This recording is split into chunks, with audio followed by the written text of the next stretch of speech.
Do you want to have a greater probability of being more profitable with your Airbnb and, more important, make more money? Yeah! Yeah! If you do, then this video is for you. Welcome, my beautiful people. My Fernando David here. And on this video, I'm going to give you 4 tips that are guaranteed to make you more money. Now, these tips are going to be a little controversial, and I want you to keep in mind that this is not the totality or the everything you should be doing to ensure that you're more successful with your Airbnb. But I've done a lot of videos on what you should add to your listing to make you stand out and give you a higher probability of success.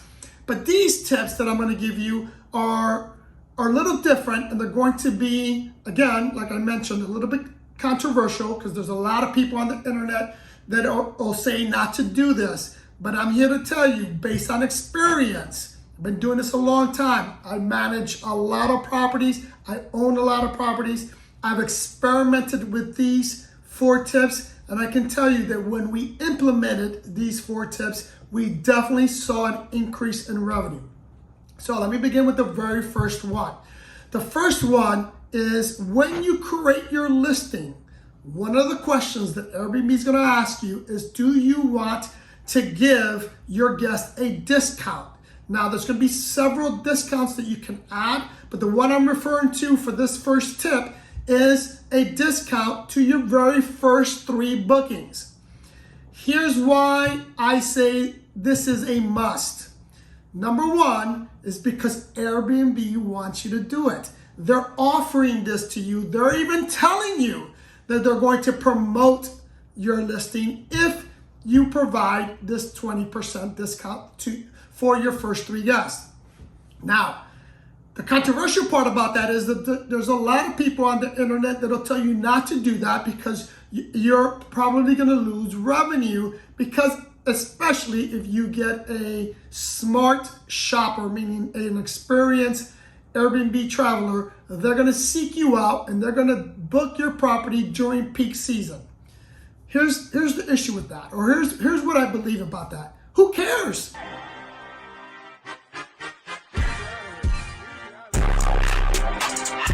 Right? It's a brand new listing, and your primary goal is to get eyes on the property. You want to be able to convert on that property. Here's how I want you to think about your brand new listing. I want you to think about it like if it's a website, or I want you to think about it like if it's a post, either on Instagram or TikTok, right? There's an algorithm that the systems are looking for to see if they're going to push or suggest your property to other potential guests. And what they're going to look for is some specific things within there. Airbnb is telling you, and they're suggesting to offer that discount. So that's one of the things that Airbnb is going to look at.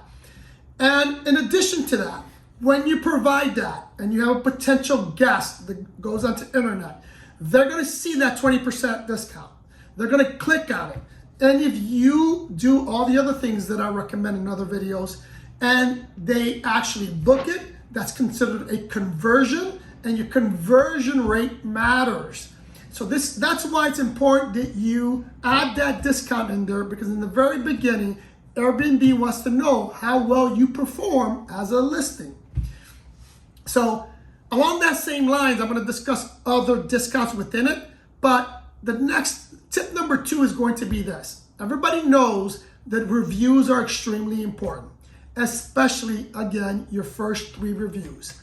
So my recommendation to you, before you go live on your property or your listing, I highly recommend that you find a friend or family member, or 3, and have them book your property. Let them get that 20% discount, and ask them, and again, they're your friends and family members. I hope they're not going to screw you by writing a bad review. But I want you to use them as a tool. And here's what I mean by that. I often allow my staff to stay on my properties, especially if it's a new property, because I want my staff member to live or stay in it so they can see what it is we missed. So I want you to use your friends and family members the same way. Let them stay on your property.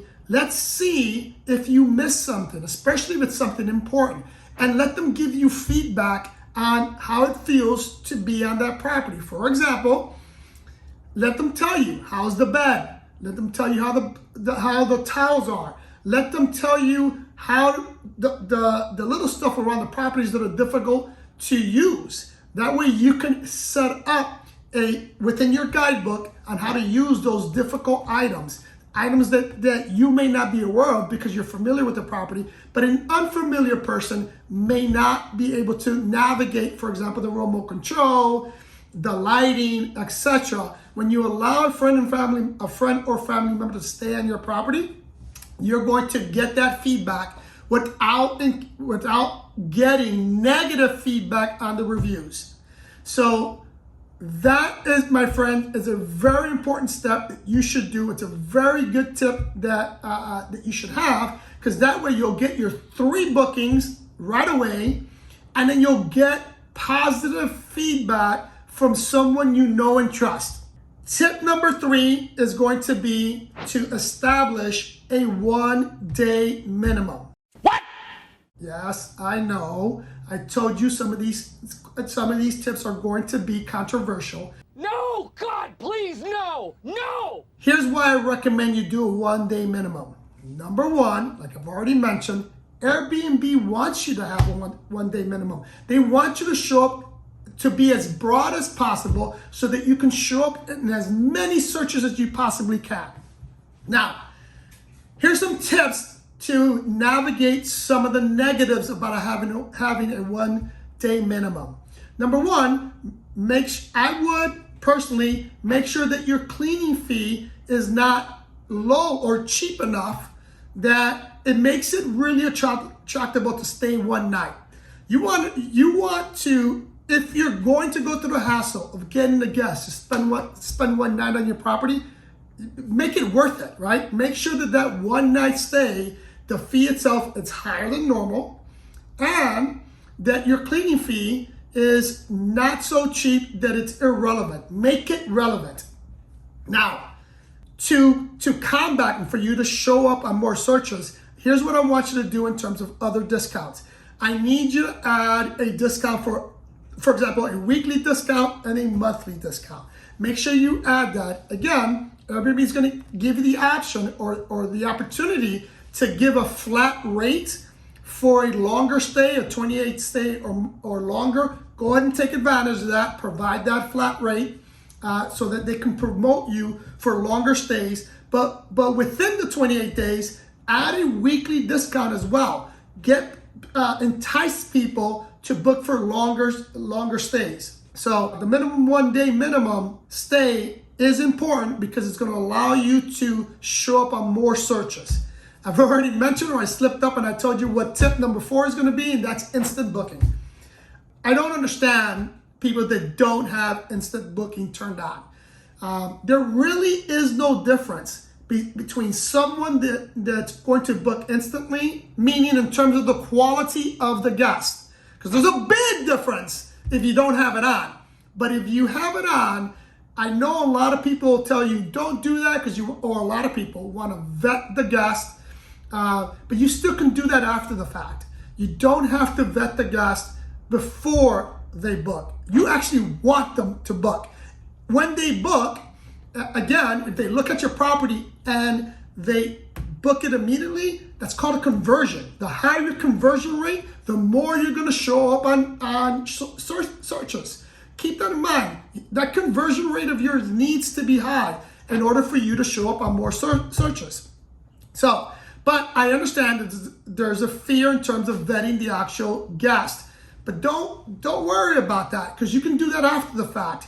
But here's what you need to do if you're going to do that. In your listing itself, like if you go to any of our listing, we make it clear that there's going to be a vetting process after you book.